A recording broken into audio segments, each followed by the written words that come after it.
Asambleísta Marcela Guiñaga, presidenta de la Comisión de Justicia. El derecho administrativo no es otra cosa, estimados legisladores, que es una rama del derecho público que regula las relaciones tanto de la función administrativa y, por otro lado, su relación con los ciudadanos. En especial, proteger a los ciudadanos frente al ejercicio de la administración pública. También quisiera decir que el Estado, a través de sus entidades, tiene supremacía sobre el ciudadano. Por eso es que el derecho administrativo tiene la obligación de estudiar y proteger al administrado,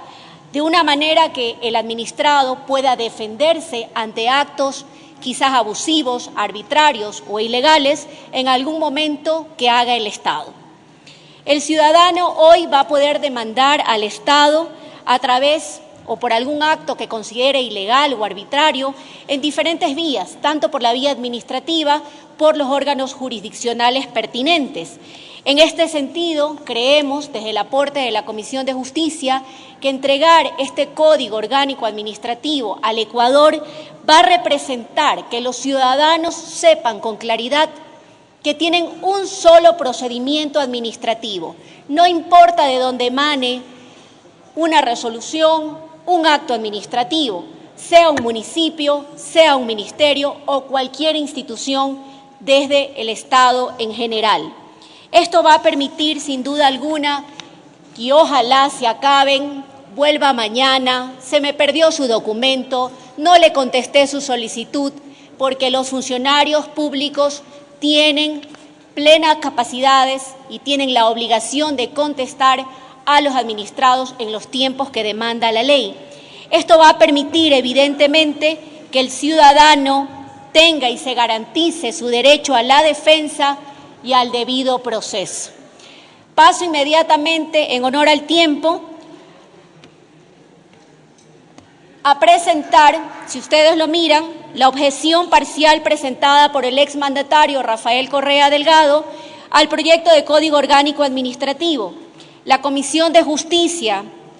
la que presido, ha resuelto sugerirle al Pleno de la Asamblea Nacional allanarse en 14 de las observaciones, de las objeciones y ratificarnos en el texto aprobado de la Asamblea en 4 artículos y en una disposición reformatoria.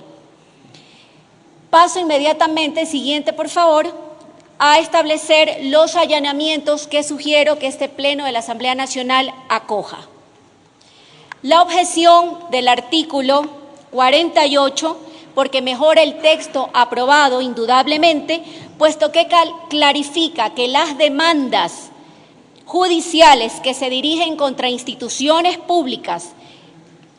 que no cuentan con personería jurídica deben ser representadas por el Procurador General del Estado. En el caso del artículo 74, siguiente, hemos acogido la objeción presidencial, puesto que consideramos que es pertinente suprimir el segundo párrafo, ya que existen otros casos más allá de los señalados en los cuales el Estado, a través de sus organismos y de sus instituciones, presta servicios públicos para atender las necesidades de los administrados. Y en este caso, dicha delegación no tendría el carácter de excepcional. En el artículo siguiente, sobre el artículo 149, hemos sugerido el allanamiento, ya que la objeción mejora la redacción del penúltimo párrafo y aclara que cuando nos referimos al derecho habiente, nos referimos a una persona. En relación a los artículos 180 y 189, relacionados a las medidas provisionales de protección y medidas cautelares,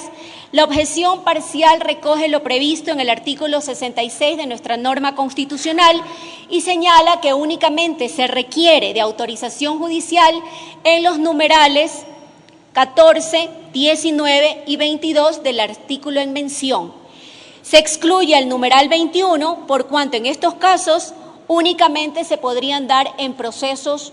penales. En relación al artículo 197, sugerimos el allanamiento por cuanto la objeción otorga, y así lo creemos, igualdad de oportunidades tanto a la persona interesada como a la administración pública para contrainterrogar a peritos y demás funcionarios, y se agrega por eso y se permite también incorporar testimonios o informes periciales en un procedimiento administrativo. En lo que se refiere al artículo 217, la mayoría de la comisión, debo decir aquí con mucha claridad que esto generó mucho debate al interior de los miembros de la comisión, y reconocer el trabajo de todos los miembros de las diferentes bancadas también que aportaron con su análisis en relación en que en este artículo coincidimos la mayoría en allanarnos por cuanto la inimpugnabilidad de los actos derivados de la potestad discrecional prevista en los mismos artículos de este Código 14 y 18 es una necesidad cuando se trata de actos que, aunque requieran observar derechos individuales y la motivación pertinente, no podrían ser susceptibles de impugnación en razón de su oportunidad, mérito o conveniencia. De ninguna manera aquí tratamos de dejar en algún artículo que permita una facultad abusiva por parte de la autoridad, puesto que este mismo código regula la potestad y señala claramente que la competencia está reglada, es decir, que la propia ejecución emana de una competencia que le da la propia ley. Por lo tanto, consideramos que aquí, en cuanto no hubo coincidencias de criterios, creemos que ya los artículos tanto 14 y 18 de este proyecto de ley establece con claridad cuál es la potestad discrecional que puede tener una autoridad. Sobre la objeción del artículo 229, cabe que mencione que es pertinente, puesto que la misma sigue la regla general de los actos administrativos que gozan de presunción de validez, por lo que la presentación de un recurso administrativo o judicial no pueden suspender sus efectos, salvo que se trate evidentemente del peligro que pueda provocar un daño imposible o de difícil reparación. Es así como la probable nulidad que impediría o implicaría ejecutar dicho acto administrativo. Así que, asimismo, consideramos que es correcto eliminar el párrafo final de este artículo, puesto que se supedita la opción que tiene el ciudadano de acudir a la vía judicial sin que necesariamente tenga la obligación de rendir caución como existe en este momento. En lo relacionado al artículo 251, la objeción es oportuna, ya que mejora la redacción, y por otro lado es más específica, y en el párrafo final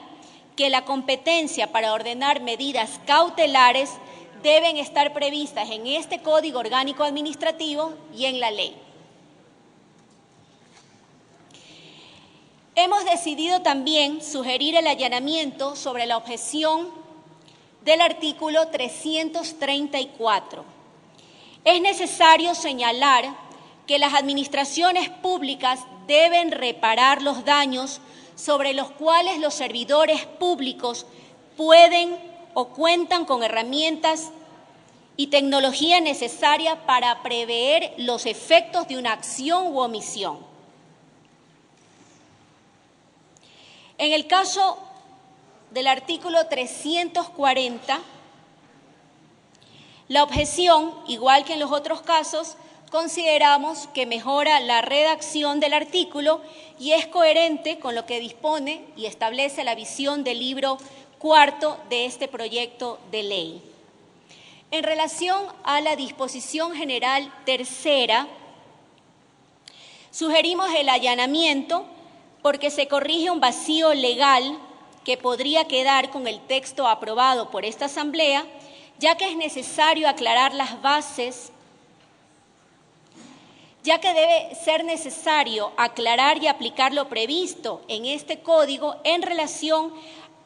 y sobre todo a las bases de posturas de remate en el ámbito tributario, porque recordemos que este código no aplicaría en el ámbito tributario, excepto en este caso, por cuanto el artículo 185 del Código Tributario estaría siendo derogado por esta norma legal. En el mismo sentido, en la objeción al numeral sexto de la disposición reformatoria primera, se aclara que la práctica del remate debe ser regulada por el artículo 314 del Código Orgánico de la Función Judicial. En lo referente a la disposición reformatoria séptima, numeral primero, es necesario el allanamiento porque se corrige un error en el que incurrió la Asamblea Nacional al no reenumerar el artículo 217 del Código Orgánico de la Función Judicial. De la misma manera, la objeción al numeral cuarto de la disposición reformatoria séptima es pertinente porque creemos que se armoniza la legislación con las disposiciones del Código Orgánico de la Función Judicial que regula los remates. En el ámbito de las ratificaciones, es menester mencionar que aquí mayoritariamente y en forma unánime los señores miembros de la Comisión de Justicia hemos considerado que los textos aprobados por el Pleno de esta Asamblea son indudablemente mejores y son de derechos progresivos para los ciudadanos. Por eso consideramos que deben ser ratificados y que la objeción parcial enviada por el exmandatario Rafael Correa no debería tener cabida en torno a estos artículos. Y paso a continuación a mencionarlos. En relación al artículo 101, hemos sugerido la ratificación del texto aprobado, ya que el texto que propone el exmandatario revierte la regla general por la cual se entiende como válido únicamente el acto administrativo notificado. Desconocer esta regla indudablemente implicaría vulneración de derechos a la defensa y la garantía del debido proceso que nos corresponde velar que tengan los ciudadanos. En relación a la objeción formulada al artículo 104,